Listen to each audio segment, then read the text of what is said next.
like to tell you all a very brief story now about several people I know.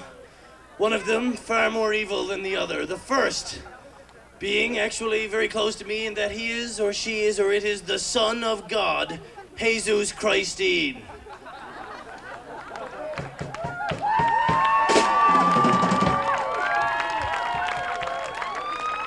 Good evening, friends, sheep, shepherds, priestesses, priests, disciples, bosom buddies. It is hot here tonight in Jerusalem. Peace. It is hot, but Sister Jesus Christine will be keeping her top on today.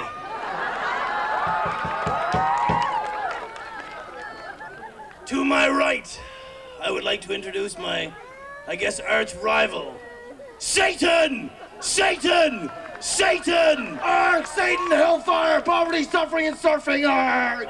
Arg! This one day, many, many years ago, Jesus Christine was walking out in the harbor one day. Not a difficult feat, when she had a quest for hunger. She was hungry. And alas, the only thing she could see was Atlantic Place, but no, it could not feed her because she was on a strict macrobiotic vegetarian diet. Not knowing what to do, she made her way to the orchards of Bannerman Park to see if she could pluck herself one of the ripened apples off the tree. Thank you, Eve. At the same time, that self-same day, Satan was awaiting in Atlantic Place. Noting there that all the red meat in Atlantic Place had been well cooked, he wanted something raw, he wanted something still bleeding. He, too, made his way to Bowring Park to get one of those red hots that come out of the silver trolleys. He wanted something dead. Walking up the very same laneway, the two met and confronted one another in a sight that was not pretty. For when good meets evil, it is not a pretty sight.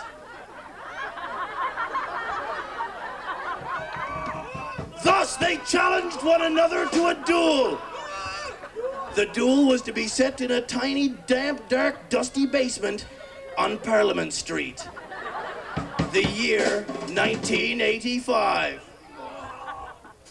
Well, they met on Parliament Street, and instead of fighting in that basement, they had a fabulous discussion. They realized that they should not conflict with one another, but unite. And become 1, 2, 3, 4 schizoid!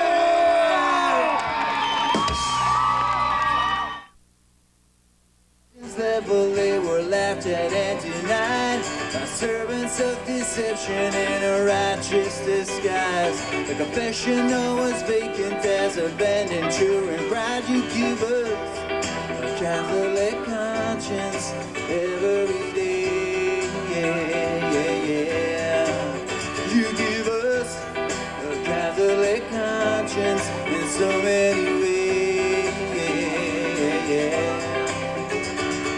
Is it any wonder now how justice could be fleeced?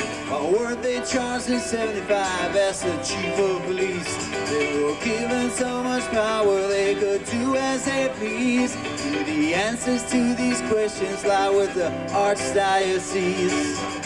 Bless you, Father, for you have sinned. Preaching from a pulpit doesn't make you holy men. A penny for your thoughts. Does the story have an edge? You give us a Catholic conscience every day.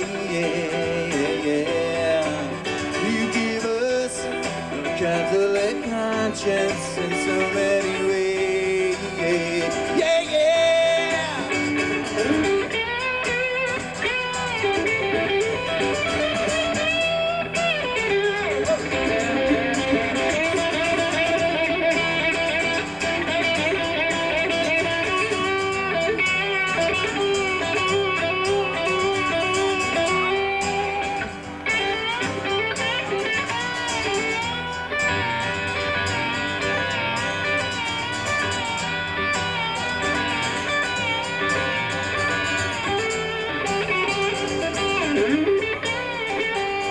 Vatican is quiet about this pornographic mess.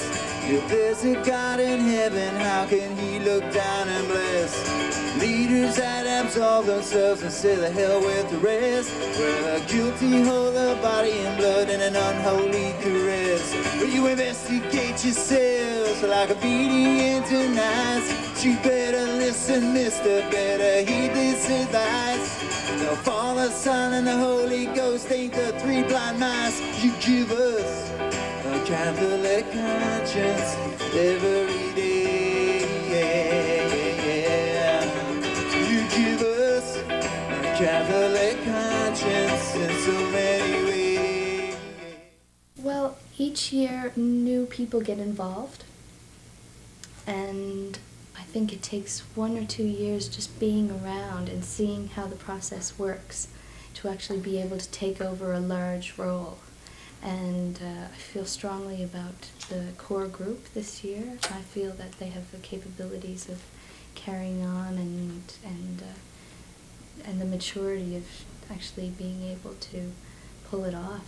So I guess one of the ways I learn is through experience, but also by watching people, getting help from mentors.